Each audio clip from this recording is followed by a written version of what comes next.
नमस्कार सकलके प्रतिदिনের রান্নাতে আরও একবার স্বাগত জানাই। আজকে আমি বানিয়ে নেব টমেটো সস বা টমেটো কেচাপ। তার জন্য আমি এখানে টমেটো নিয়ে নিয়েছি।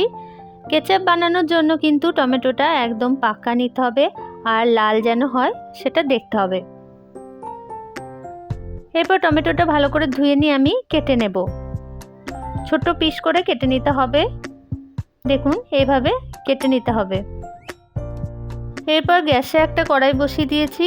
কড়াই দিয়েছি প্রায় 1 কাপ মতো জল আর তাতে দিয়ে দিচ্ছি 2টি দারচিনি ও একটা ছোট এলাচ। আপনি চাইলে লবঙ্গও দিতে পারেন।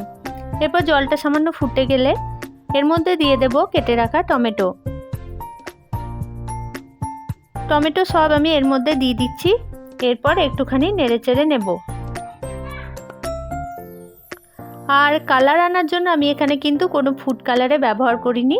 আমি এখানে দিয়েছি একটুখানি বিটটা কেটে আমি এই টমেটোর মধ্যে দিয়ে দেব। তারপর আমি এটা ঢাকা দিয়ে রাখবো প্রায় 10 মিনিট মতো।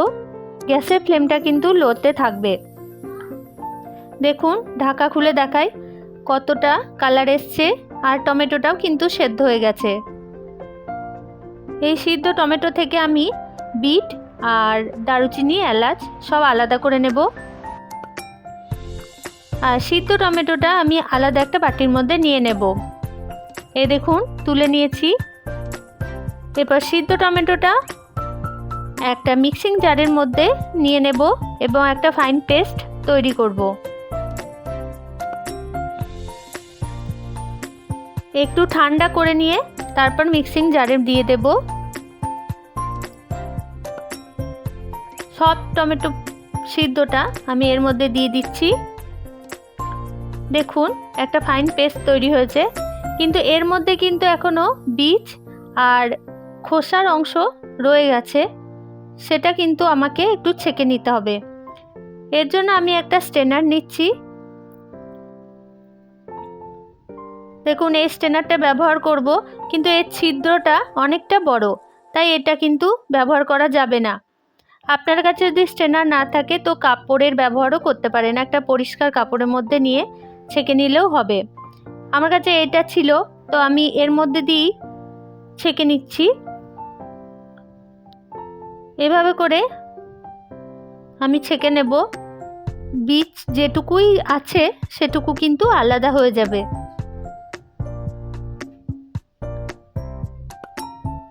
ছেঁকে নিতে হবে, না হলে কিন্তু সসটা ঠিক হবে না।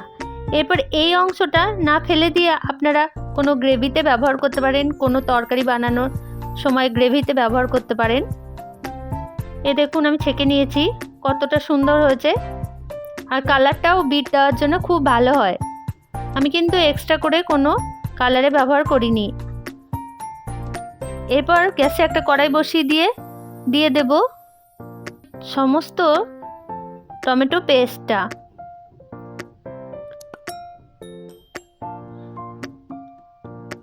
আর এর মধ্যে দিয়ে দেব প্রায় 2 চামচ মতো চিনি আর একটুখানি লবণ।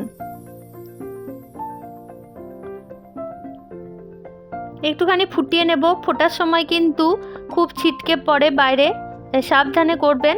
দরকার হলে একটা ঢাকার ব্যবহার করতে হবে। অনেকটাই ফুটে এসছে। এরপর আমি এর মধ্যে দিয়ে দিচ্ছি 2 চামচ মতো ভিনিগার। ভিনিগার দিলে কিন্তু অনেক দিন পর্যন্ত ভালো থাকে, নষ্ট হয় না।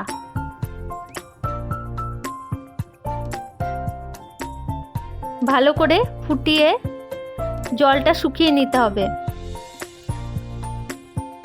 বাড়িতে বানানো সব জিনিসই খুব সুন্দর, তাই বাড়িতে বানিয়ে সস খাবেন, শরীর স্বাস্থ্য ভালো থাকবে। কোনো কালারে ব্যবহার না করি এত সুন্দর সস বাড়িতেই রেডি করা যায়। দেখুন কত সুন্দর হয়েছে। ধন্যবাদ সকলকে ভিডিওটি দেখার জন্য।